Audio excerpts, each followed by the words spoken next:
Kyle is calling out the ladies for being hypocritical when it comes to talking about her relationship with Morgan. Kyle was on the Real Housewives of Beverly Hills after show, and the topic of not talking about Morgan got brought up. Here's what Kyle had to say. Garcelle had said, there were certain things about Oliver she didn't want to talk about, and things were off limits, and I have total respect for that. Her son didn't want to shoot this season or be talked about, and that just was not even an option. Sutton couldn't talk about her kids in the beginning. They were underage. They weren't allowed on the show.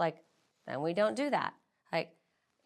Ask me about myself and my personal life or whatever. But you understood that when we talked about it before. I don't think that it's really fair to compare Kyle's situation with Morgan with Garcelle and Sutton's children.